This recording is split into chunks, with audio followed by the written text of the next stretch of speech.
Bom dia a todos, que a paz de Jesus esteja conosco. Amanhã de hoje, quem for assistir a nossa palestra também pela internet depois, receba as bênçãos de Deus e de Jesus em seus lares. A gente vai começar fazendo a oração de São Francisco, que é o patrono da nossa casa.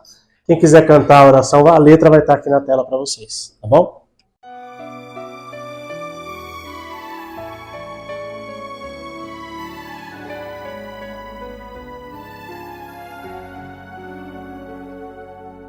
Senhor, fazei de mim um instrumento da vossa paz.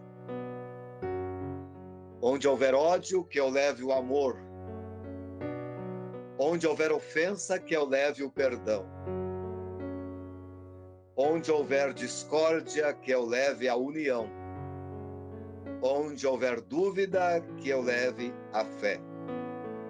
Onde houver erro, que eu leve a verdade.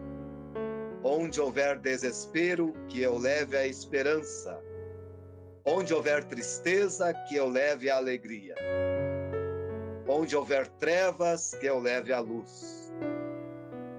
Ó Mestre, fazei que eu procure mais consolar que ser consolado, compreender que ser compreendido, amar que ser amado, pois é dando que se recebe, é perdoando que se é perdoado e é morrendo que se vive para a vida eterna. Amém.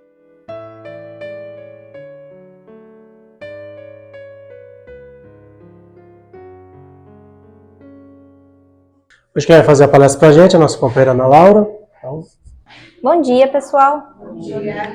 Hoje eu vou falar um pouquinho para vocês sobre o tráfico de animais silvestres, né?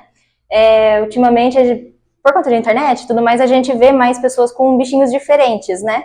Então, trazer aí para vocês uma visão do que é certo e errado nessa parte aí, tá bom? O que configura, né, o tráfico em si de animais? É quando você captura do meio natural do animal, né, do habitat natural, você captura esse bicho e comercializa ele legalmente. No Brasil, por ano, são cerca de 38 milhões de animais que são traficados, tanto dentro do país quanto para fora. Nesse número entra tanto inseto, ave, peixe, diversos tipos de animais, né? O Brasil tem uma fauna muito rica, então nós somos um país muito visado nessa questão aí da captura desses animais. Só o Brasil ele é responsável por 15% do tráfico do mundo inteiro. É aí bem preocupante para a gente, né? Uma questão bem importante. E o que leva, né, a acontecer esse tráfico desses animais? Os três principais, né, motivos, vamos dizer assim, é para ter o bichinho como um pet, né, como um bichinho de estimação, um bichinho exótico, né? Coleções particulares, aí nessa questão é o animal já morto. Animais, peça taxidermizada, né, que eu coloquei aqui, é quando a gente empalha o bicho. Principalmente nos Estados Unidos, aquelas cabeças de alce, cabeça de bicho na parede, tapete de urso. Essas são as peças de coleção particular. Insetos também, borboleta e tudo mais. E para o uso de partes do animal.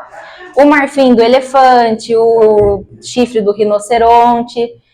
Eu vou mostrar mais para frente para vocês o pangolim, as escamas dele são retiradas, né? Só usa uma parte do animal para alguma finalidade e esse animal é descartado depois. No mundo, o animal mais traficado é justamente o pangolim, por causa das escamas deles, né? Mais para frente eu vou mostrar para vocês a foto, daí vocês vão entender certinho.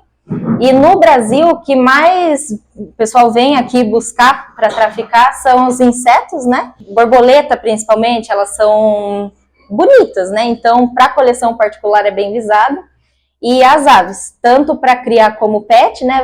Acredito que todo mundo tenha assistido o Rio, né? O Blue é uma ararinha que foi traficada. Peixe também, eles traficam bastante. Macaco também é um animal bem traficado aqui do Brasil, tá?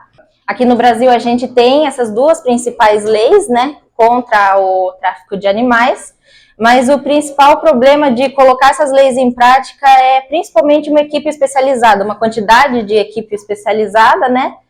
E focar as operações no lugar certo, vamos dizer assim. A lei é boa, porém ela não é muito bem aplicada. Então a gente ainda tem essa dificuldade, né, na implantação dessas leis. E no que vai afetar, né? Vamos dizer, eu tenho um bichinho exótico. Eu vou cuidar dele, eu vou tratar ele muito bem.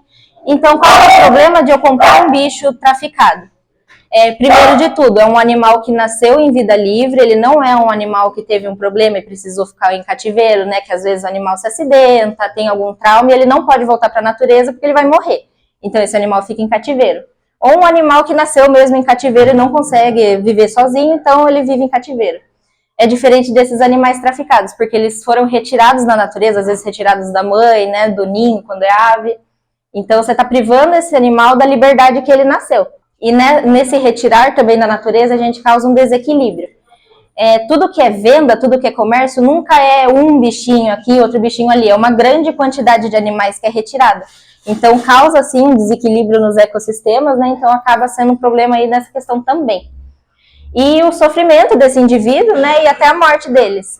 De cada 10 animais que se tiram da natureza para comercializar, 9 morrem. Então, um só de tudo que você tirou vai chegar a ser vendido mesmo. Então, muitos animais vão morrer no caminho, né? Aí aqui eu trouxe algumas fotos, né? Aqui a gente tem papagaio, né? Aquele papagaio real aqui do Brasil. E as araras, né? E aqui na primeira imagem são todos filhotinhos de papagaio e arara. E na segunda imagem é jabuti. Também levam muito jabuti aqui do Brasil. Aves, principalmente, costumam colocá-las dentro de garrafa PET. Abre a parte de baixo, coloca a ave viva, fecha, coloca tudo numa mala e leva. Então, por isso que a maioria deles acaba morrendo. Aí aqui, agora eu vou mostrar 3 exemplos para vocês, né? Esse é o pangolim, é o animal mais traficado do mundo por conta das escamas dele. Ele é um mamífero, ele parece muito com o nosso tamanduá. Ele come formiga, ele tem um jeitinho de vida bem parecido, só que ele tem essas escamas. Na Ásia, acreditam que essas escamas curam câncer, curam diversos problemas de saúde. Não tem nenhum estudo científico que comprove isso, porém eles arrancam todas as escamas do bicho, né? Depois descarta, mata, enfim, para eles não interessa o que vai acontecer com o animal depois. E essas escamas são comercializadas, né? Tudo isso daqui, esses sacos, é escama de pangolim. Então, o bichinho é mais ou menos assim. Imagina quanto bicho morreu aí para conseguir essas sacas, né? Segundo bichinho é um bichinho nosso aqui do Brasil, né? A arara azul de Lear. Ele é o Blue do Rio, o famigerado, né? No filme ele é levado para os Estados Unidos, né? A moça cria ele com muito carinho e tudo mais, mas no Rio 2, não sei se vocês assistiram, não é spoiler, tá, galera? Ele volta para a natureza porque não tem macho, não tem fêmea, e eles precisam que eles repovoem o meio ambiente natural, né? É uma espécie que tem uma reprodução muito delicada, é muito difícil de reproduzir tanto em cativeiro quanto na vida de vida livre, né? E acaba piorando aí por conta do tráfico. Levam eles tanto para ser como pet, né?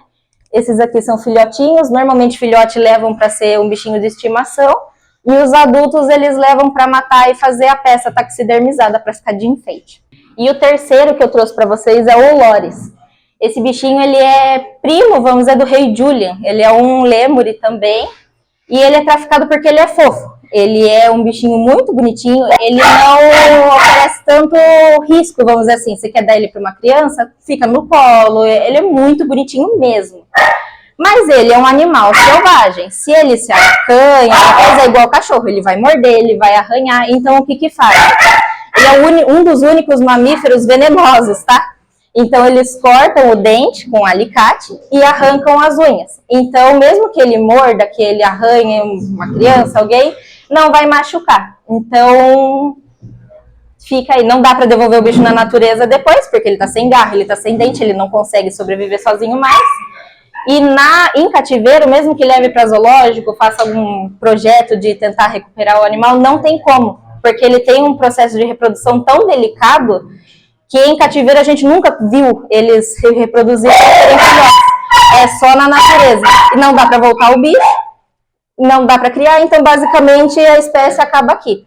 E ele está ameaçado de extinção única e exclusivamente porque a gente trafica ele, porque ele é fofo. Vende em Facebook nos Estados Unidos, é uma venda assim absurda. Em praça, assim, ter gaiola lá na Ásia, né, na Indonésia, e o bichinho lá, você chega, você escolhe e leva, como se fosse um cachorro, mas não é um animal selvagem, não é um bichinho que dá pra gente criar, não deveria, né, criar esse bichinho em casa. É isso, pessoal, um pouquinho, né, sobre, e é isso.